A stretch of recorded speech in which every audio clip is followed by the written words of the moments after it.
Good morning बच्चों। आज हम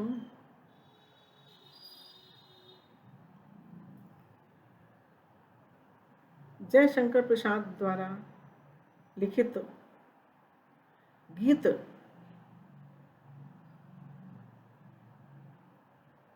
पाठ का अध्ययन करेंगे। बीती विभावरी जागरी, अंबर पनघट में डुबो रही, तारा घट उषा नागरी।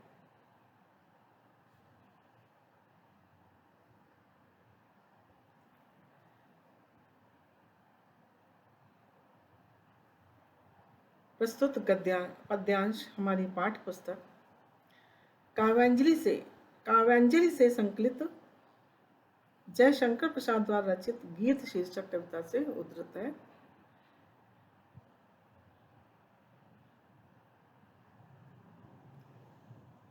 प्रस्तुत गीत में कवि ने प्रातःकालीन सौंदर्य के माध्यम से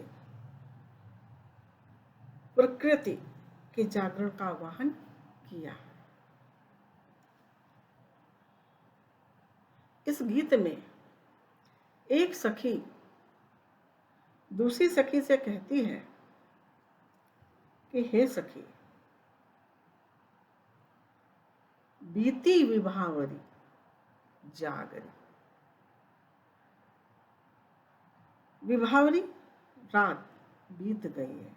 हे सखी, रात बीत गई है, अब तो तुम जग जाओ। अंबर पनघट में डुबो रही, तारा घट उषा नागरी। गगन रूपी पनघट में उषा रूपी नायिका, नागरी अर्थात नायिका, उषा रूपी नायिका तारा रूपी घड़े को डुबो रही है। तारा रूपी घड़े को उषा रूपी नागरी अथा उषा रूपी नायिका जो है अंबर पनघट पर में डुबो रही है। अंबर रूपी पनघट में डुबो रही है। खग कुल कुल कुल सा बोल रहा, किसले का अंजल डोल रहा।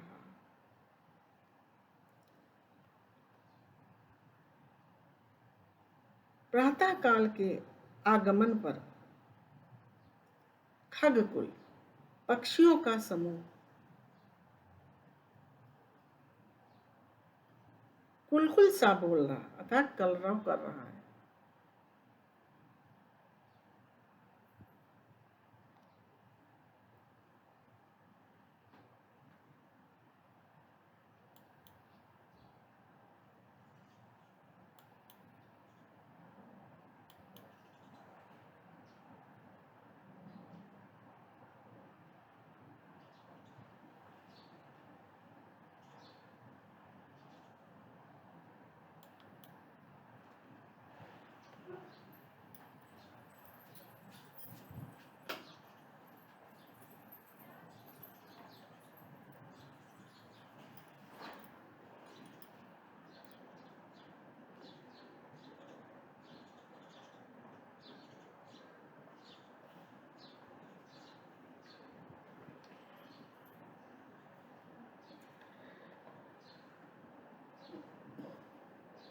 खग कुल कुल सा बोल रहा।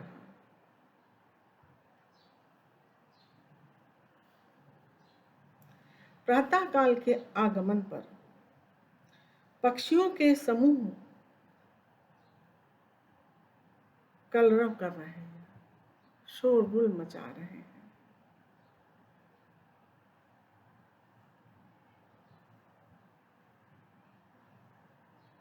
अर्थात घड़े में पानी भरने की आवाज पक्षियों के कलरव के रूप में सुनाई दे रही है।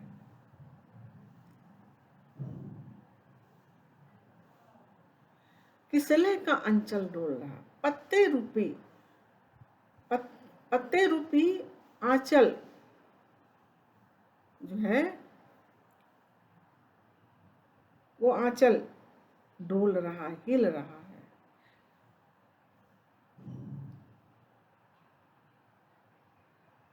लोहिया लतिका भी बरलाई, मधु मुकुल मुकुल नवल रस गागरी। शीतल मंद सुगंधित हवा चलने से पल्लवों के आंचल हिलने लगे हैं। लताएं भी नवीन पराग रूपी रस, मधु मुकुल नवल रस गागरी।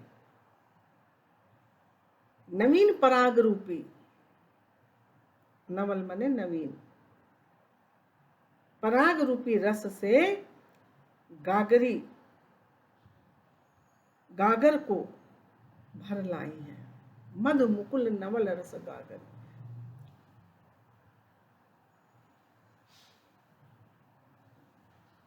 अधरों में राग अमंद पिए,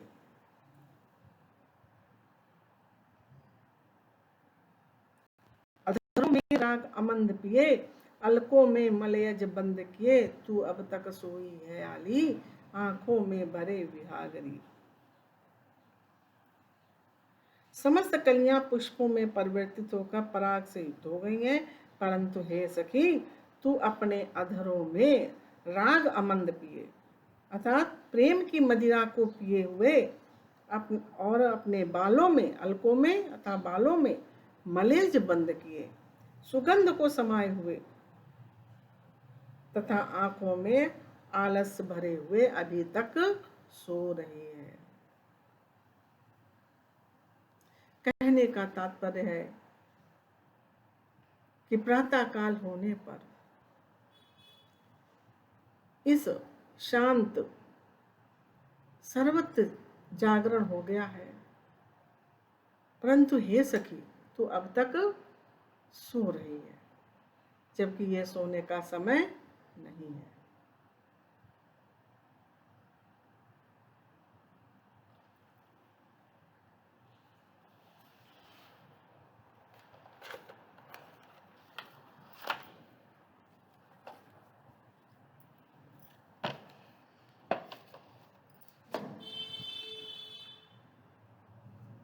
श्रद्धा मनु।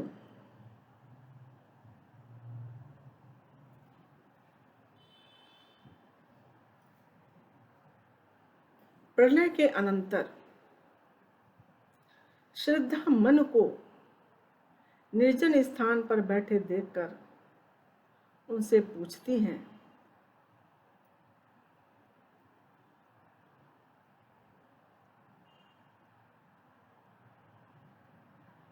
कौन तुम संस्कृत जलनिधि तीर। वो मनु के बारे में जानने के लिए उत्सुक रहती हैं और उनसे पूछती हैं,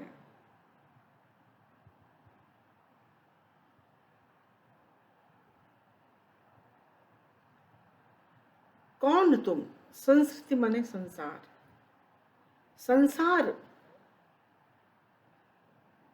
जलनिधि तीर, तरंगों से फेंकी मणि एक। संसार रूपी जलनिधि अर्थात सागर के किनारे तरंगों के द्वारा फेंकी हुई मणि के समान तुम कौन हो। जिस प्रकार सागर की लहरें अपनी तरंगों से मणि को किनारे पर फेंक देती हैं और वो चमकती हुई रहती है, वो किनारों की शोभा को बढ़ाती है, ऐसे ही इस संसार रूपी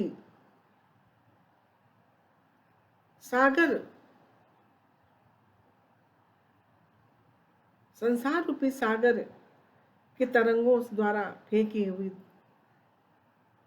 तुम मणि के समान हो, तुम कौन हो। कर रहे निर्जन का चुपचाप प्रभा की धारा से अभिषेक। इस निर्जन, इस एकांत का चुपचाप अपने शरीर की कांति से शोभा बढ़ा रहे हो। इस एकांत स्थल का अपने शरीर की कांति से शोभा बढ़ाते हो, तुम कौन हो?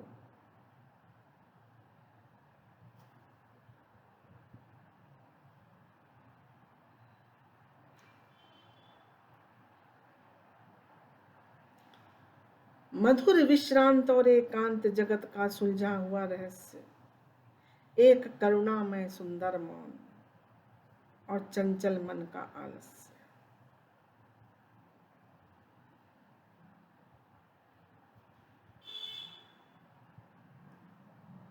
मधुर विश्रांत। श्रद्धा कहती है कि हे अपरिचित, तुम मुझे मधुर था, मधुरता, विश्रांत का मतलब नीरवता से परिपूर्ण इस संसार में सुलझे हुए रहस्य की भांति लगते हो। मधुर विश्रांत और एकांत जगत का सुलझा हुआ रहस्य, हे अपरिचित, तुम मुझे मधुर विश्रांत और एकांत जगत का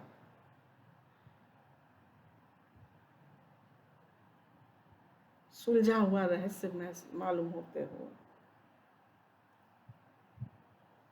एक करुणामय सुंदर मन और चंचल मन का आलस्य। तुम्हारा सुंदर और मौन रूप अत्यधिक करुणा से भरा हुआ है।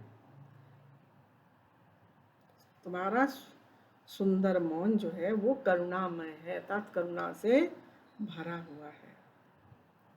और चंचल मन का आलस्य, तुम्हारे चंचल मन ने आलस धारण कर रखा है।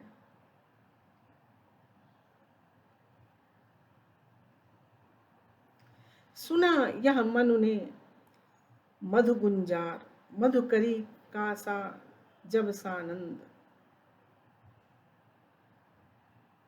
किए मुख नीचा कमल समान, प्रथम कवि का ज्यों सुंदर छंद।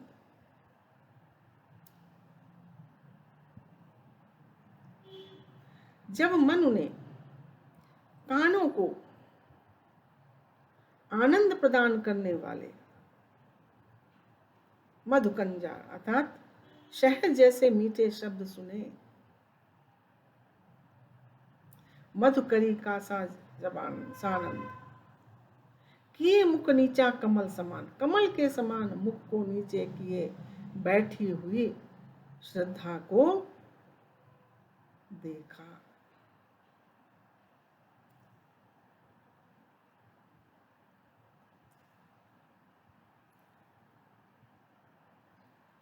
किए मुख नीचा कमल समान, कमल के समान मुख को नीचे किए बैठी हुई श्रद्धा को देखा, जो प्रथम कवि की सुंदर छंद के समान लग रही थी।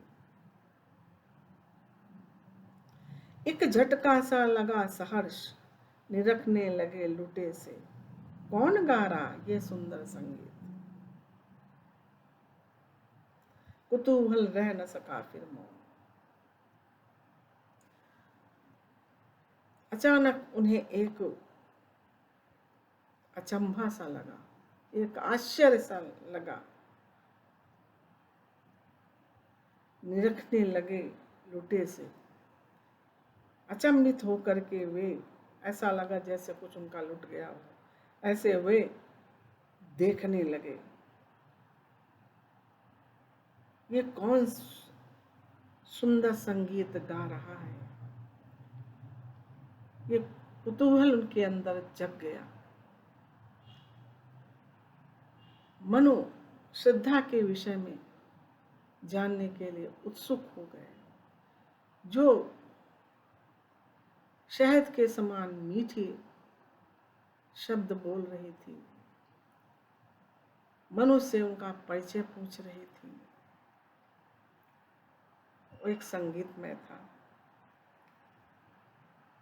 वो मनु बहुत देर तक मौन नहीं रह सके, उनके अंदर भी उत्सुकता हो गई श्रद्धा के विषय में जानने की। और देखा वह सुंदर दृश्य नयन का इंद्रजाल अभिराम, कुसुम वैभव में लता समान, चंद्रिका से लिपटा घनश्याम। इस पद्यांश में श्रद्धा की अपूर्व सुंदरता और आंतरिक सुखों का उल्लेख किया गया है।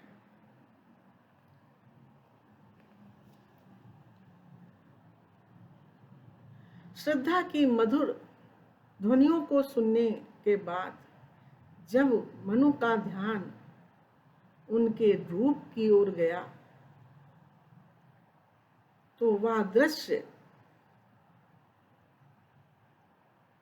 वह सुंदर दृश्य उनकी आंखों को इंद्रजाल अर्थात जादू के समान अभिराम सुंदर लगा, सुंदर और मोहक लगा। और देखा हुआ सुंदर दृश्य नयन का इंद्रजाल अभिराम। जब मनु का ध्यान श्रद्धा के रूप की ओर गया, उन्होंने देखा वह सुंदर दृश्य जो उनके नेत्रों को जादू के समान सुंदर और मोहक लगा। कुसुम वैभव में लता समान, चंद्रिका से लिपटा घनश्याम। श्रद्धा फूलों से परिपूर्ण लता के समान सुंदर लग रही थी। कुसुम वैभव अर्थात फूलों से परिपूर्ण लता के समान सुंदर लग रही थी, ज्यों जैसे कोई बादल का टुकड़ा चंद्रिका से लिपटा हुआ हो, चांदनी से लिपटा हुआ हो, ऐसे ही श्रद्धा सुंदर लग रही थी।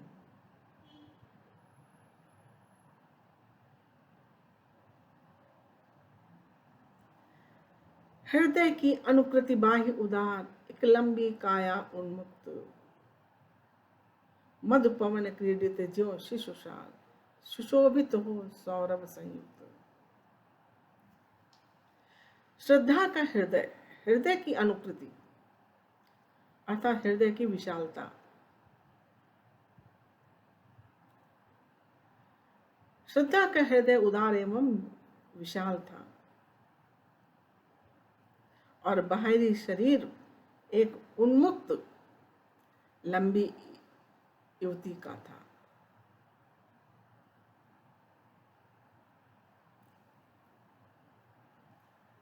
बाह्य उदार अर्थात बाहरी शरीर एक उन्मुक्त लंबी युवती का था, अर्थात जो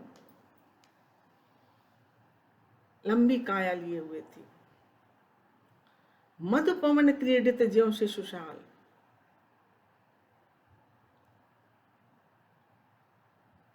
जैसे बसंती हवा में क्रीडित माने झूमता हुआ शिशुशाल हो, साल का छोटा सा पौधा हो, छोटा सा वृक्ष हो, जो सौरभ से संयुक्त होकर, सुगंध से युक्त होकर के सुशोभित हो रहा था।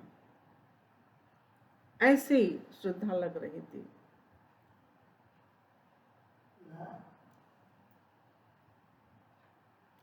छोटा साल का वृक्ष हो जो सुगंध युक्त हो, सुशोभित हो रहा हो, अर्थात वो अपनी सुगंध से चारों ओर बिखेर,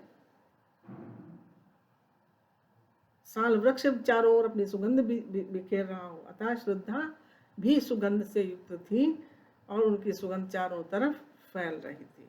ऐसी वो सुंदर थी, उस साल वृक्ष के समान सुंदर थी, जो अपनी सुगंध चारों ओर बिखेर रही थी, उस साल वृक्ष के समान।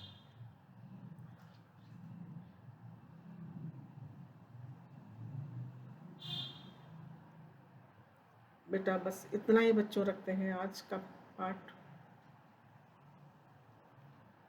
धन्यवाद।